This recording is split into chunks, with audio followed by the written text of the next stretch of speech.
Hoje, dia 10 de junho de 2024, estamos começando mais um Josué Coimbra podcast. Hoje eu tenho uma pessoa muito bacana aqui, que eu já vou falar o nome dele. Antes, eu só queria deixar um lembrete do nosso amigo Elton Plácido, que esteve aqui na semana passada, que ele está lançando uma mentoria essa semana. Então, quem quiser participar, se inscrever, conhecer um pouco mais, eu estou deixando o endereço na tela. Vocês dão uma olhadinha, se inscrevam, entrem em contato com ele, que eu tenho certeza que vai ajudar muito a todos vocês. E hoje, como eu havia dito, eu estou aqui com o Alan Martins, analista da Nova Futura, e ele tem muitas novidades para a gente. E, Alan, se apresente para o nosso grande público, já comente da novidade, o que você tem para falar para nós? Fala pessoal, boa tarde. Boa tarde, Josué. Primeiro quero agradecer o convite, é um prazer estar aqui com vocês. E eu sou o Alan Martins, analista técnico aqui da Nova Futura Corretora.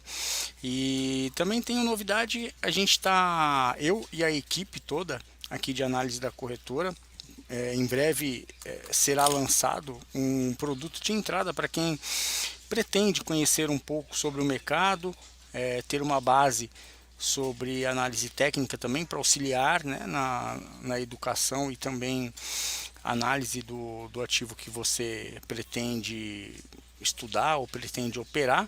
O Marcos Duarte, que também é da equipe aqui da corretora, já tem o conteúdo gravado.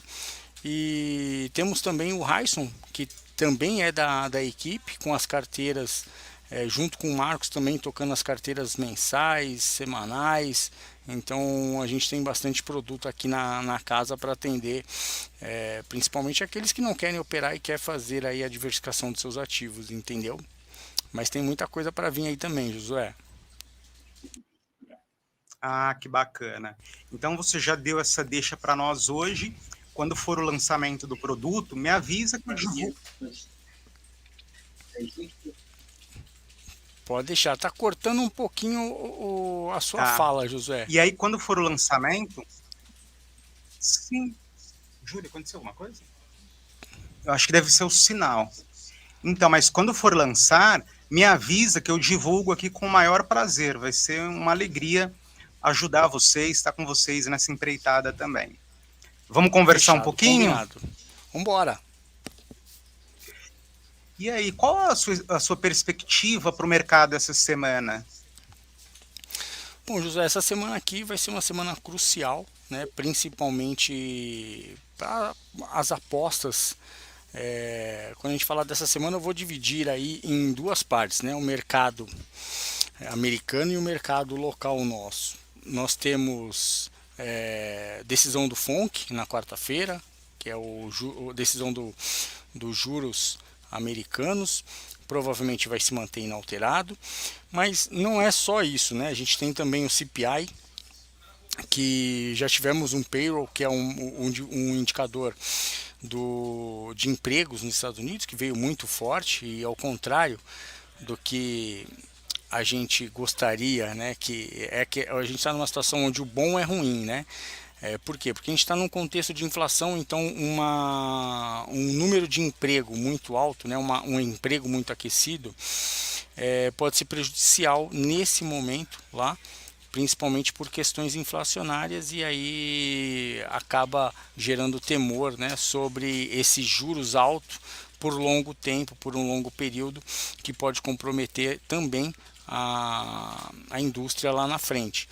Então essa semana a gente tem o CPI americano, que vai ser aí para mim decisivo para a gente saber se as apostas para o corte de juros esse ano realmente vai existir ou não. Tá? Eu trabalho com a ideia de um corte em dezembro de 0,25 e é só para realmente agradar o mercado, né? Porque eu não sei se esse 0,25 vai realmente precificar algo maior nos ativos, mas a economia por lá ainda mostrando sinais de força, emprego também a pleno vapor, serviços é uma parte da economia que vem preocupando não só o Brasil, mas o mundo.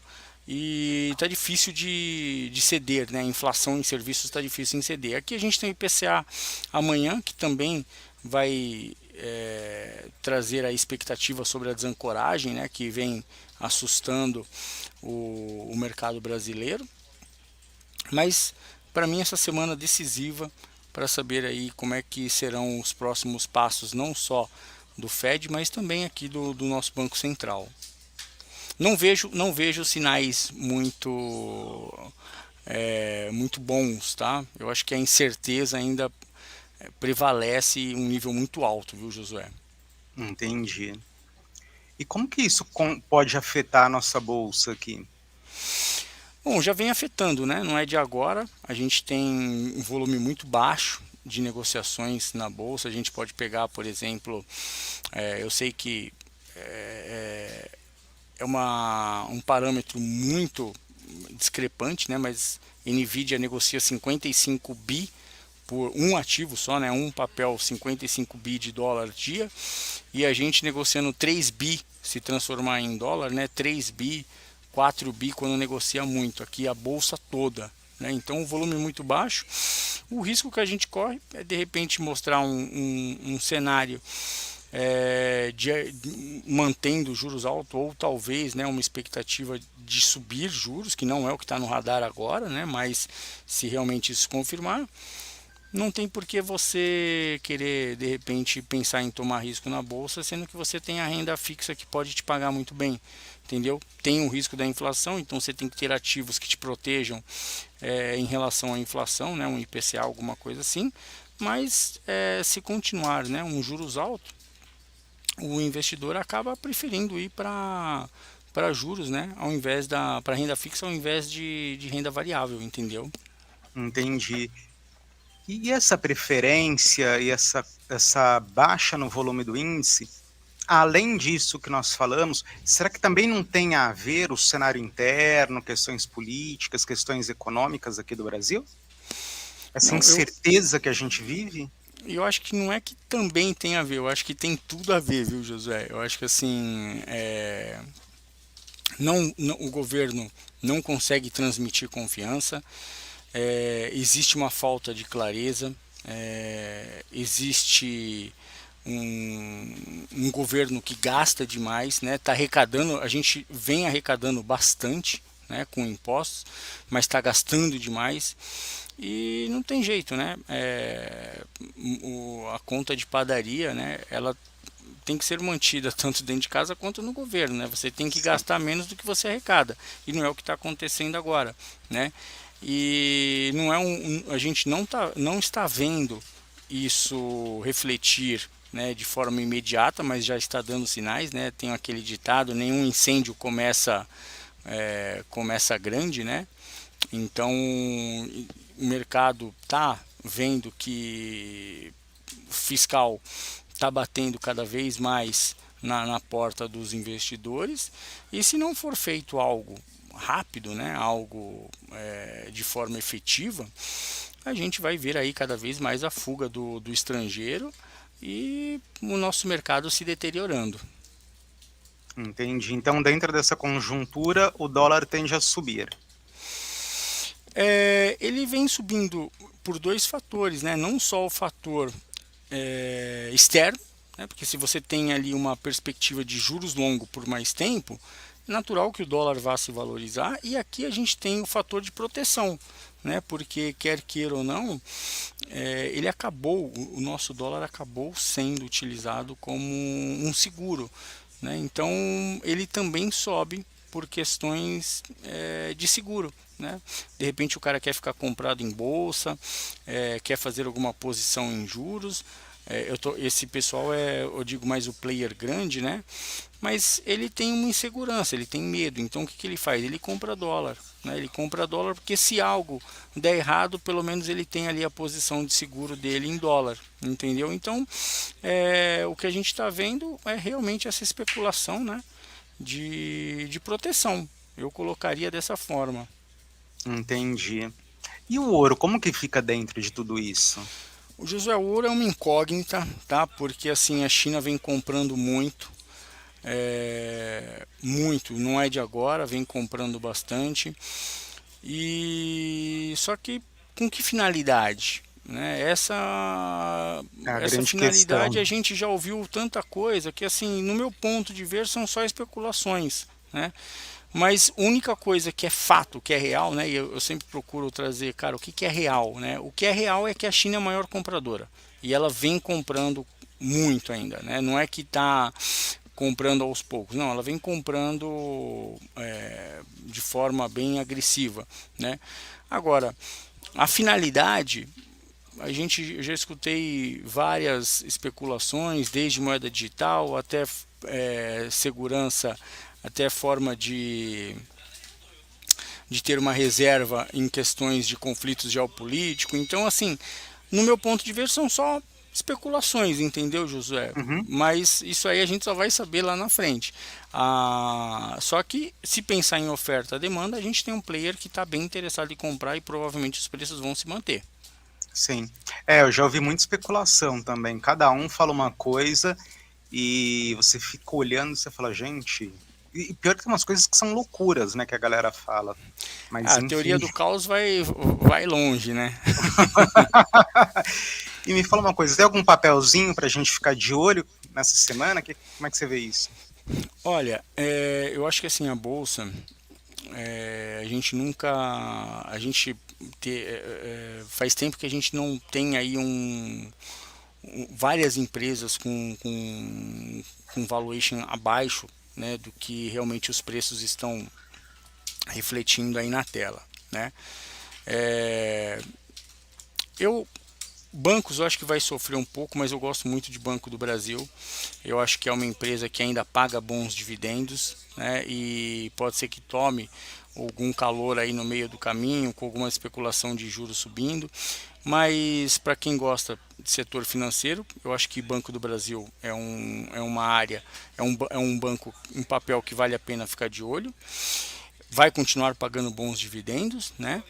E está um pouco atrasado, tá? Eu acho que o setor de mineração tem muito ainda para poder entregar, Vale, CSN, mas a gente vai ficar aí na torcida da China realmente engatar, né, uma recuperação. Existe já vários estímulos que, assim, uma hora pode ser que o negócio comece a andar. E aí eu acho que vale a pena a aposta nesses papéis, entendeu? Setor de varejo, mesmo cíclico ou não cíclico, eu ficaria fora, tá? Não vejo o varejo ainda interessante. E setor de saúde também, eu acho que a gente tem aí algumas oportunidades, tá? Rap Vida, eu acho que a gente tem aí algumas oportunidades. Mas se a gente for olhar num contexto geral, Josué, eu acho que dá para fazer uma boa diversificação porque nós temos muitos papéis que estão bem descontados, vai tomar calor. Tá? Eu acho que é importante deixar isso claro. Né? Se realmente quer olhar aí para daqui uns 4 anos, 3 anos, né? Eu acho que tem condições de ir fazendo esses aportes aos poucos, porque ainda vai vir turbulência, não vejo para curto prazo aí algo muito positivo, mas né, eu acredito que assim no momento que realmente existiu o corte de juros pelo Banco Central americano, que para mim deve acontecer em dezembro, a gente tende a receber um fluxo de estrangeiro. E aí eu acho que os papéis podem andar bem, entendeu? Entendi. Sabe um papel que eu gosto muito? É Itaúsa. Não é aquele papel, eu penso assim, ele não é aquele papel que você vai ficar milionário amanhã, mas ele anda ali dentro de um ciclo, paga um dividendo todo Ótimo ano. isso. Eu gosto dele mais pela segurança que ele me traz, porque você sabe exatamente o que vai acontecer com o papel. Não, ele entrega bons dividendos. E é o que você falou, não sofre o beta dele, né? A gente chama que é um fator que a gente usa para medir o impacto, né, Uhum. do mercado no ativo.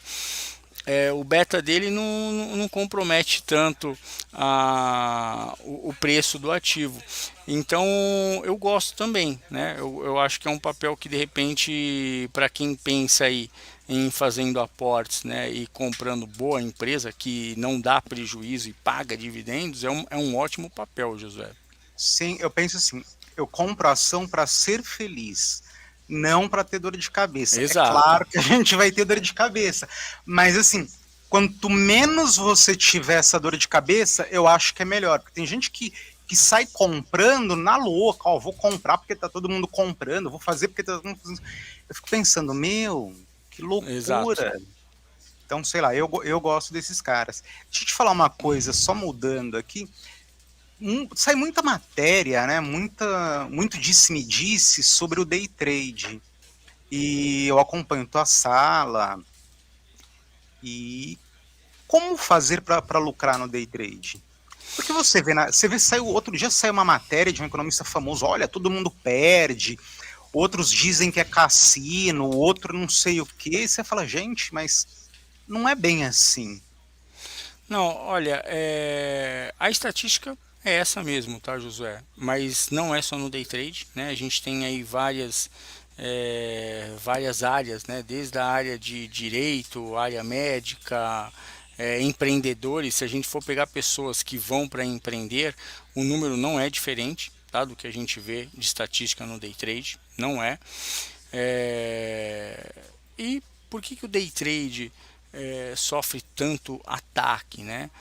Porque você tem ali uma alavancagem muito alta, né? Você tem a oportunidade de entrar com pouco dinheiro e de repente fazer um resultado que talvez com ações sem alavancagem você não conseguiria. Opções pode ser um ativo que talvez você conseguiria, né? Só que o fator alavancagem tem que ser usado com consciência e muitos não sabem nem qual que é o notional, nem quanto vale, né, o ativo que você está operando e são levados, né, por questões psicológicas. A perda, né, não é algo fácil, não seja no mercado ou seja na vida fora do mercado. Nós somos seres que não fomos preparados para lidar com a perda, né? Então já começa por uma questão, posso colocar, de cultura, né? Então tem um desafio muito grande. Só que assim, pessoas que conseguem introduzir uma técnica e alinhar, né, o gerenciamento de risco. Eu sei que esse nome tem pessoas que falam assim, "Ixi, já vem de novo aquele clichê que precisa ter gerenciamento de risco." Só que esse gerenciamento de risco, ele tem que ser levado ao pé da letra, né? Aquela máxima de ganhar mais do que você perde, isso tem que ser levado da melhor maneira possível. Eu falo para as pessoas assim no day trade, cara, mas eu não sei como é que eu faço o meu gerenciamento de risco. Se você pegar o seu melhor resultado, por exemplo, vamos supor que o meu melhor resultado no mês foi ganhando R$ 200. Você não pode ter uma perda maior que R$ 200, entendeu? Por mais que você não conheça sobre VaR, né, que é o Volatility Risk, que é utilizado nos fundos, tesouraria, por mais que você não tenha um conhecimento técnico de gerenciamento de risco, o básico, se você entender, né, você já consegue no longo prazo performar. E infelizmente, né, nós somos pessoas que, se você não desenvolver, é muito natural você tomar risco em situação de perda e ter uma aversão a risco em situações de ganho, né? É aquele famoso um leão quando está perdendo e um gatinho quando está no lucro, né? Então, se você ficar nessa, é lógico que eu estou resumindo aqui, viu, José, porque isso vai muito de finanças comportamentais, né? Então é um caminho longo, né? A gente precisaria aí de um bom tempo até para poder fazer um teste, né? Mas muitos sofrem aversão à perda, né? E isso tem que ser praticado no dia a dia do mercado. E infelizmente você vai ter que ter contato com as perdas, né, para poder trazer ali uma consciência de qual que é o nível de tolerância que você suporta de perda. E ao contrário, né, do que as pessoas, a gente ouve muito falar da palavra resiliência, né? E muitos confundem resiliência com teimosia, tá ali perdendo e continua perdendo e acha que está sendo resiliente. E isso não é ser resiliente, isso é você ser teimoso, né? Resiliência nada mais é do que o fator tempo que você demora para retomar o seu nível de consciência. Então vamos supor que você entrou numa operação, você teve uma perda e você demorou um dia para processar aquela perda, para entender, né, como que aconteceu aquela perda, talvez o que você deixou de olhar, qual foi o fator que você ignorou, que talvez te colocou ali num viés, por exemplo, né? E você demorou um dia para processar tudo isso. Se depois você continuou no mercado, teve ganho e depois sofreu outra perda, né, e você já não demorou mais um dia para retomar o seu nível de consciência, talvez você demorou 6 horas, o seu nível de consciência já não é mais 24 horas, é 6 horas. Então, quando a gente fala a resiliência, é o tempo que você demora para retomar a sua consciência. E muitos confundem com teimosia, né? Então isso também precisa ser praticado e é só o mercado na prática que vai te mostrar qual é o nível de perda que você tolera e nunca passar esse limite, porque uma vez sequestrada aí sua consciência, você vai pagar e vai pagar caro, entendeu? Uhum. Então, é resiliência com moderação, com consciência e tá convicto do que tá fazendo. É, aquele dia, né? Aquele dia que você vê que as coisas estão dando certas, é onde você tem que ir para cima, tá? Não adianta você ir para cima quando as coisas estão indo errado. Então é o comportamento contrário, né, do que a gente vê, por isso que as pessoas quando perde muito, né? E quando está ganhando, que está num dia bom, se contenta ali com um pequeno ganho. E não, se você quer tomar risco, você tem que tomar risco com a situação a seu favor, né? E não com a situação contra, né? Eu sempre falo para as pessoas que nos acompanham aqui na sala da Nova Futura, que se você quer tomar risco, a melhor forma é você tomar risco com o dinheiro do mercado. Como assim? Vamos supor que você tem R$ 1.000 na conta e aí você fez uma operação ali, você ganhou R$ 200, né? Se você quer tomar risco, usa esses R$ 200 e toma mais risco. Se você perder, você devolve esses R$ 200 e você não perdeu os R$ 200, você só entregou para o mercado os R$ 200 que você havia emprestado para tomar mais risco. Se você estiver certo, você faz 400, faz 500, se não, você só devolveu o dinheiro que você havia emprestado do mercado para tomar mais risco. Só que isso é encarado pelo trader ali como eu perdi R$ 200. Não, você não perdeu, porque esse dinheiro só vai ser seu se você desligar a plataforma, se você dormir e amanhã você acordar com ele na sua conta. Fora isso, ele ainda não é seu, ele é emprestado do mercado. Você sabe que você falou uma coisa que tem muito a ver? Enfim, uma vez tinha um colega meu que trabalhava comigo e ele comprou umas ações, enfim. Só que o cara, ele estava desesperado porque ele comprou num valor e todo papel tem a correção. E o papel estava só fazendo a correção. Alan, era um desespero ver aquele cara, porque eu falava para ele, eu falava assim, meu, você não perdeu esse dinheiro. Até porque você não realizou. O dinheiro não está no seu bolso ainda, está no mercado. O papel está realizando, ele vai bater nesse valor e vai voltar. Ele, mas como é que você sabe? Eu falei, porque eu estudei, né? E eu conheço o que você está fazendo, eu sei o que você está fazendo e conheço o papel. E fica nessa coisa, e as pessoas trazem isso, né? Olha, tô perdendo. Não, você não perdeu. A mesma coisa, às vezes o pessoal fala assim, tô ganhando. Tá, mas como é que você tá ganhando se você também não resgatou o papel? Exato, Então, acho exato. que isso que você falou faz total sentido. E muitos acabam o maior prejudicial por trader, né? Eu falo assim, a pessoa ela não sofre porque perdeu o dinheiro, né? Ela não sofre porque teve a perda financeira. Ela sofre porque ela encarou ali, ela teve a rejeição da sua fantasia, ela teve a negação, né? Ela teve contato com a sua frustração. Então não é o dinheiro, né? É sempre algo por trás que acabam influenciando.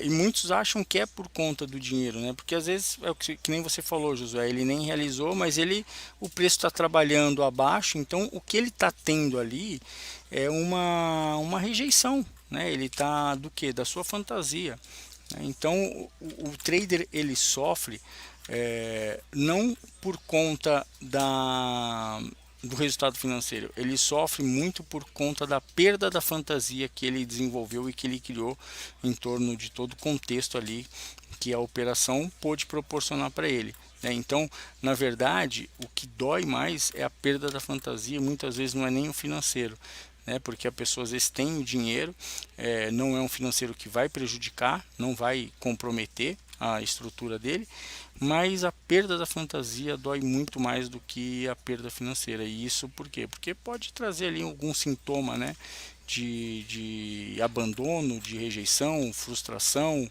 e isso acaba refletindo muito mais no psicológico do que no bolso. E essa perda dói, tá? Essa perda da ilusão, essa perda da fantasia dói muito. E não é pouco, não. Sim, mas isso que você está falando faz muito sentido. É que muita gente está começando, então o pessoal ainda não entende esses pormenores, né? Eu passei por esse estágio quando eu comecei, porque eu fazia tudo errado, só que aí depois eu fui começando a me conhecer. Poxa, será que não foi a minha ansiedade que trabalhou contra? Porque, sei lá, eu tinha uma entrada em 3,20. Ah, tá 3,10, tá vindo de 2,90, vai chegar nos 3,20 e vai lá no 80. E aí você acaba entrando antes do que você projetou, você acaba saindo antes da hora. E no meu caso era o quê? Era ansiedade, era desespero. Às vezes eu dava, sei lá, comprei 10, tinha que vender 10. Ah, o desespero era tão grande que eu ia lá e comprava mais 10. Você entende o que eu tô falando? Esse desespero, essa Não, ansiedade. E e aí eu muitas comecei vezes a você tomar. quer corrigir, né? Você quer corrigir ali, não quer perder a fantasia de jeito nenhum. Sim, eu consegui melhorar muito. Depois que eu comecei a entender que não é só o preço que está ali, não é só o mercado, tem um antes do mercado, que é o responsável por resolver esse problema é a pessoa que está aqui na tela. Não adianta faz o que for, mas se ela não se consertar nessa coisa da ansiedade, do que você falou, da fantasia, essa coisa arada toda, não vai, Alan. Não vai, não vai mesmo. E é dolorido perder essa fantasia, né? E eu sempre coloco nessa frase que toda escolha, né, toda decisão que você vai tomar, que não esteja embutido nessa decisão a possibilidade de perda, isso não é uma decisão, tá? Isso é uma fantasia. Então, por aí, né, você já tem um caminho para você entender se você está indo para uma fantasia ou se você está indo realmente para uma operação onde você está avaliando ali o risco-retorno, algo que pode te proporcionar mais ganho diante do risco que você vai correr. Então, se você for fazer uma escolha, né, e não tiver bem claro, e não tiver embutida a possibilidade dessa perda, você pode ter certeza que você está caminhando aí para uma ilusão. Não é uma Sim, decisão, é simplesmente um treinamento para a sua fantasia. sim. E me fala uma coisa, aproveitando que a gente está nessa pauta, qual seria o racional dentro disso que a gente está falando para montar uma carteira de longo prazo? Agora que a gente já entendeu como fazer o day trade, como que eu consigo ter um racional parecido com esse para começar a comprar minhas Itaúsa para 2045? Bom, primeira coisa, Josué, eu vou usar aí o fator que você colocou, né, que você trouxe porque que você gosta de Itaúsa, que é o fator dividendo, né? É muito importante que envolve vários fatores, né? Mas eu colocaria aí que o principal é você ver o histórico da empresa, né? E nós temos aí várias empresas, né? Temos a B3 também, que são empresas que, se você procurar, dão mais lucro, talvez nunca deram prejuízo, né? Mas sempre estão ali dando lucro, o potencial de crescimento, né? A gente tem ações que historicamente elas proporcionam retorno superiores a de outros ativos, né? Então, como essa pesquisa ela precisa ser acompanhada, mesmo que a gente esteja falando aí de carteira de longo prazo, é importante que você tenha a diversificação, né? Investir aí numa uma variedade de ações, mas também não adianta você botar em 15, 12 ações, senão você vai ficar maluco, né? E não vai conseguir monitorar a coisa como precisa ser feita, né? Eu também não descartaria a questão, a saúde, né, do país.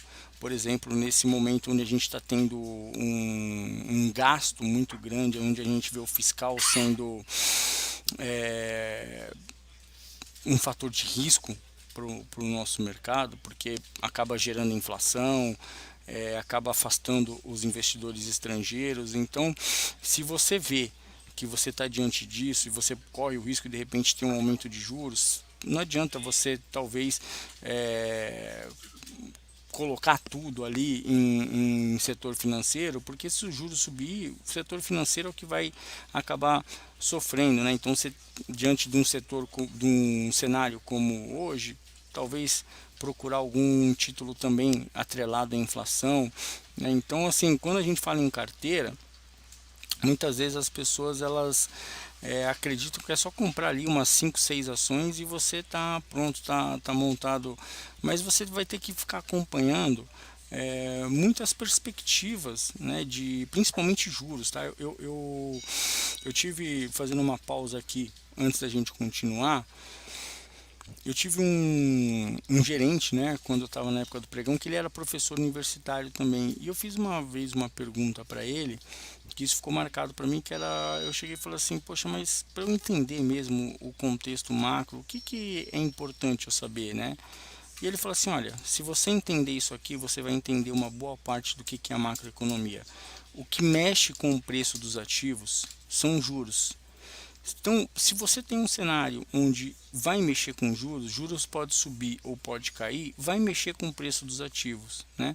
E é lógico, a gente tem uma teoria de que se sobe juros, o preço dos ativos da bolsa cai. Se cortam juros, o preço dos ativos da bolsa sobe. Mas isso tudo é um contexto teórico. É lógico que assim você ter um acompanhamento diário, você vai percebendo que em alguns momentos você pode ter dólar subindo, bolsa subindo e juros subindo, né? E o famoso compra-compra. Mas esses são fatores isolados, né? Mas eu acredito que assim, de forma simples, tá? Se a gente fosse pensar em uma carteira de longo prazo, né, eu colocaria muito que ela tem que ser ações que sejam fundamentadas na expectativa de crescimento econômico, entendeu? Contínuo. E isso aí talvez a gente possa encontrar hoje, né? Setor de mineração, algumas ações do setor financeiro, mas mesmo assim eu ainda bato na tecla que, olha, não é só comprar e passear e esquecer, largar lá, porque isso não é ser investidor, isso não é cuidar da sua carteira, né? A sua carteira também não adianta, se você é uma pessoa que sofre olhando todo dia, né? É melhor você não olhar, mas talvez olhar uma vez por semana, né? E deixar bem claro, Josué, até onde você suporta, né? Até onde você tolera, né? O drawdown, a perda dessa carteira. né? E de repente, se você está achando que vai mudar o setor, que não está legal, você faz a troca ali das suas ações. A gente tem aqui a nossa carteira recomendada, onde a gente todo mês, né, a gente tem a semanal, a gente tem a mensal, a gente tem de small caps, a gente tem ao todo aí quase 10 carteiras rodando, e ali você escolhe, né, qual que tem as rentabilidades. Então esse mês aqui inclusive nós ficamos no top one diante de alguns critérios de imprensa também que vem acompanhando. Então, assim, é importante que você saiba exatamente qual que você vai pôr, qual que você vai tirar e de repente se você precisar de um suporte, saber em quem que você pode confiar olhando o histórico, né? A gente tem um histórico aqui também das carteiras, mas eu colocaria, resumiria isso aí, principalmente saúde da empresa, né? Como que foram os resultados dela, deu lucro, quanto tempo que ela deu lucro, paga dividendo, paga, e se mudar o cenário à frente, né? Qual que é o impacto que de repente ela pode ter. Eu acho que dessa forma aí você já consegue fazer uma boa análise para sua carteira. Entendi. E me fala uma coisa, então eu tô em casa, tal, vai sobrar R$ 1.000 esse mês. Aí como é que eu faço para entrar em contato com vocês, para ver tudo isso? Como que é isso? Onde que eu vejo essa carteira que você falou que tá bem cotada? Como que eu faço para chegar Tudo, a ter esse acesso? tudo lá no nosso portal, tá? www.novafutura.com.br. Nós somos uma corretora independente. Você pode já fazer a compra dessa carteira direto pelo portal, tá? Tem o QR Code lá, você pode escanear esse QR Code, faz todo o processo ali de abertura de conta. Ou você pode ter também um suporte pelo WhatsApp, se você aderir ao plano VIP Trader, tá? Que é um plano que não tem custo. Tá? Você só precisa ali ter a conta aqui com a gente na Nova Futura. Tem algumas condições ali para participar desse grupo, mas você tem ali recomendações desde ações até ativos derivativos, né, mini índice, mini dólar, opções também, e você pode esclarecer ali as dúvidas sobre a carteira. Ou você liga aqui direto para o nosso atendimento, que é o 40 20 67 10, e falar com um dos nossos atendentes aqui, tá? Mas primeiro passo seria abrir a conta, né, para que você possa realmente já botar o dinheiro e efetuar a compra da carteira. Ah, legal. E aí eu vou acompanhando, vou entrando no mercado junto com vocês. Entrando no Exato. sentido de que eu começo a conhecer, a tomar pé das coisas, a ter um norte e uma orientação profissional ao meu lado. É isso? Isso. O nosso objetivo, Josué, é sempre ganhar do Ibovespa, né? O nosso objetivo aqui é, se o Ibovespa subiu um, a gente tem que subir 2, a gente quer subir 3, 4, entendeu? Se o Uhum, Ibovespa caiu 2, a gente quer cair um, entendeu? Então a gente sempre uhum. quer ganhar do Ibovespa. Então a gente está sempre escolhendo ali a composição da carteira de uma forma que a gente possa enxergar que nós vamos ganhar do Ibovespa, entendeu? E a gente vem fazendo esse trabalho aí com excelência. Sim. E eu gosto do trabalho de vocês. Não é porque você está aqui, mas é porque eu gosto mesmo, principalmente das salas de vocês. São salas que não é aquela coisa louca, vamos ganhar, vamos ganhar. Tem um norte, tem um porquê, tem uma explicação.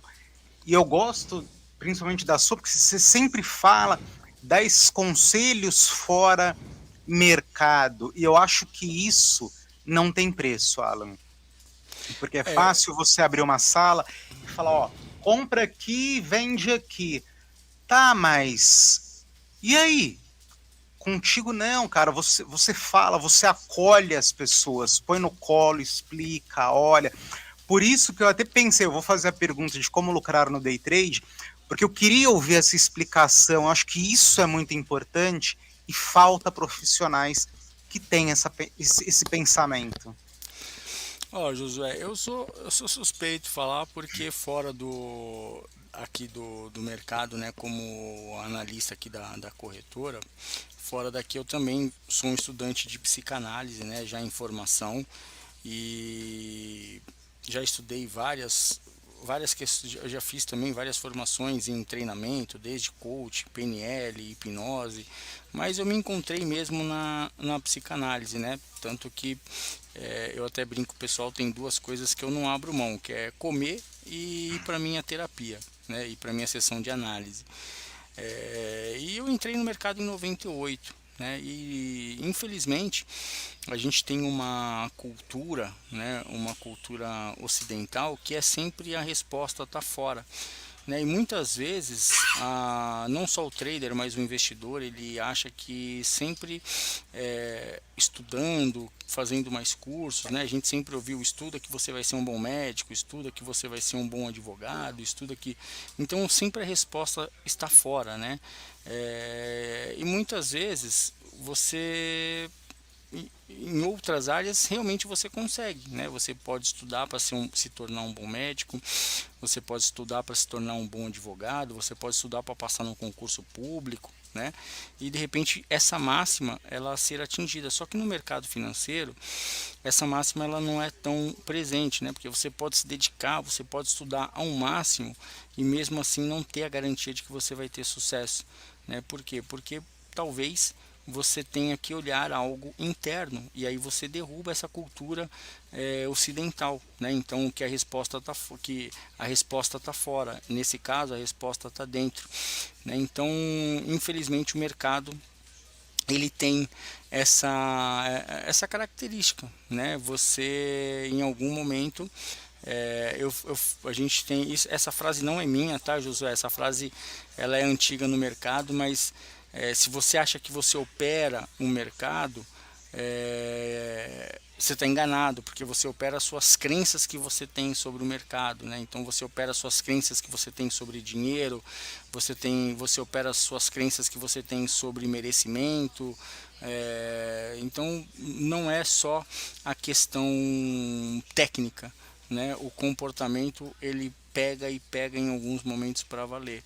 Então eu sou suspeito de falar, né, Josué? Mas assim eu falo principalmente na sala ali porque eu entrei em 98, estou até hoje no mercado e muitas vezes o cara acha que o problema dele é técnica e não é. É questão de alinhamento comportamental. Isso aí vai partir dele, não tem jeito.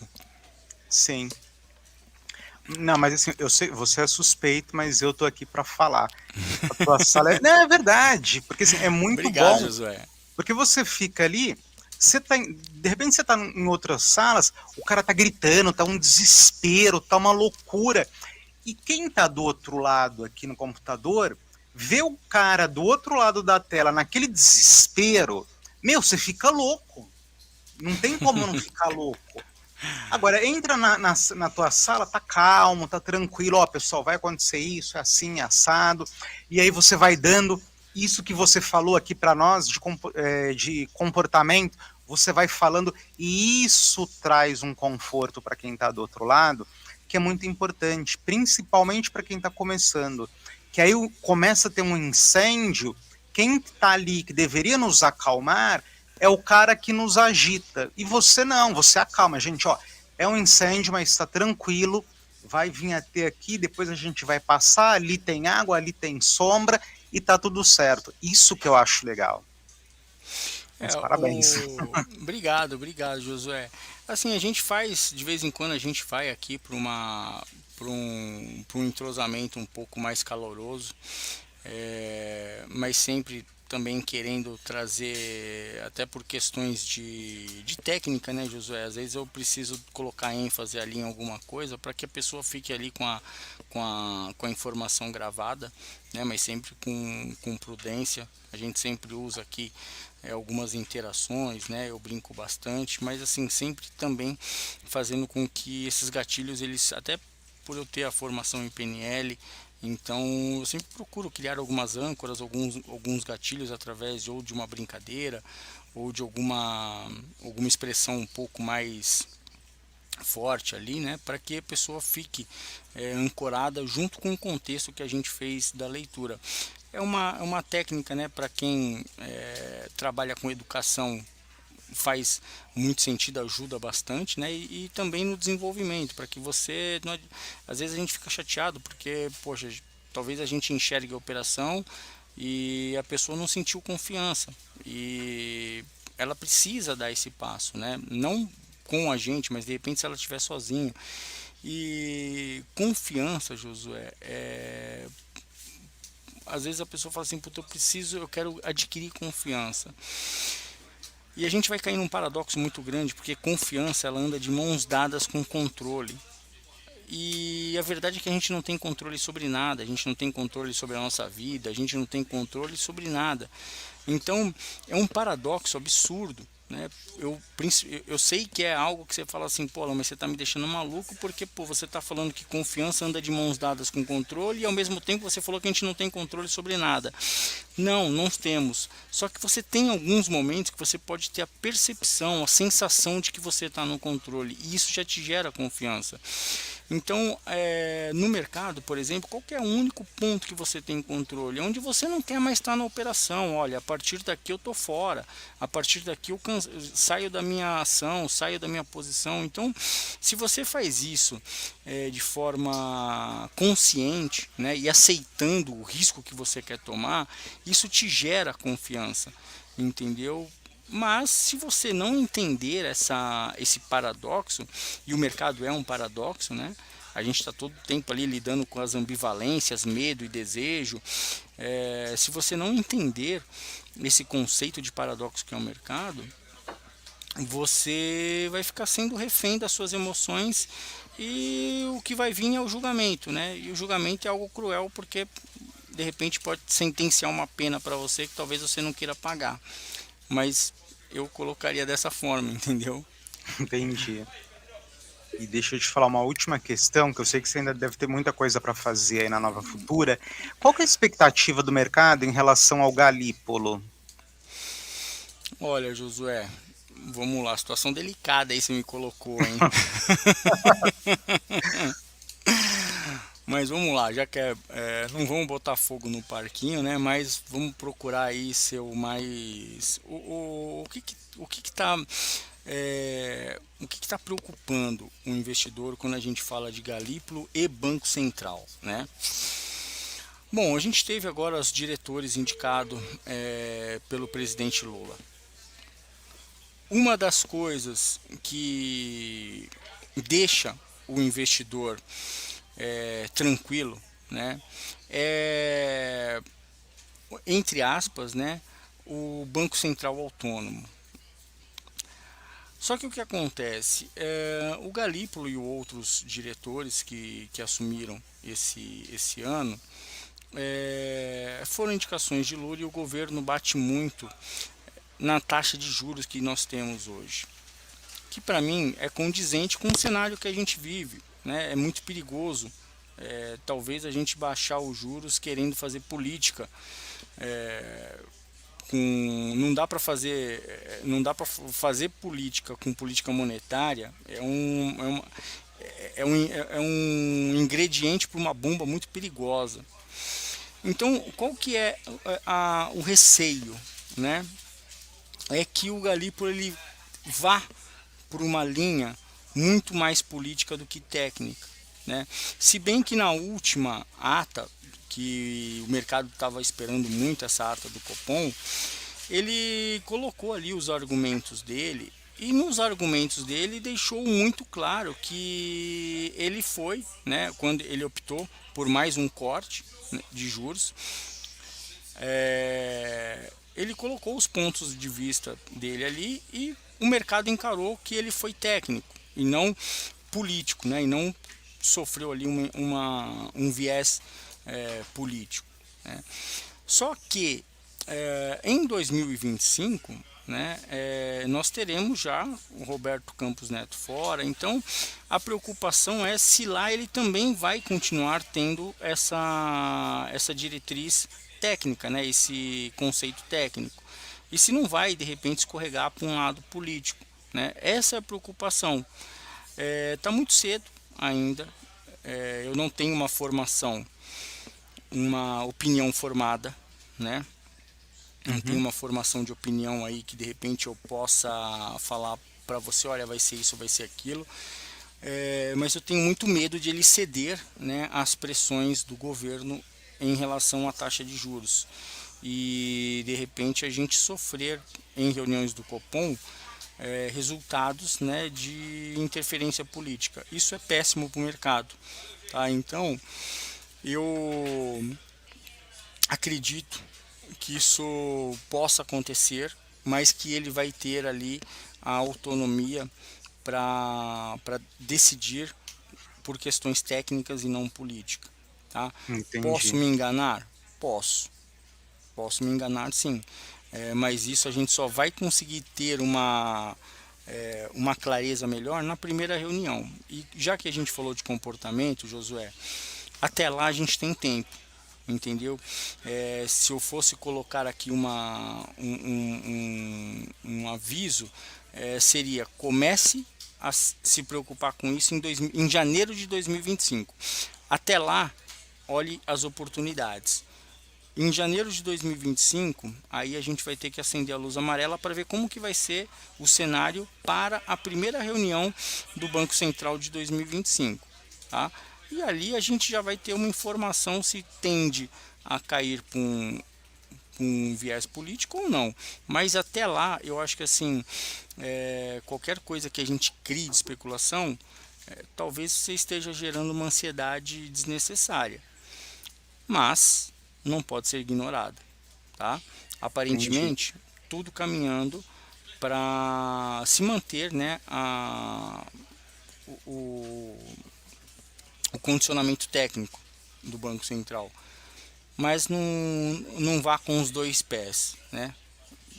Eu acho que a Entendi. cautela ela é importante, porque se realmente sofrer essa interferência política, aí a gente pode ter um mal-estar muito grande, tá? Isso me preocupa.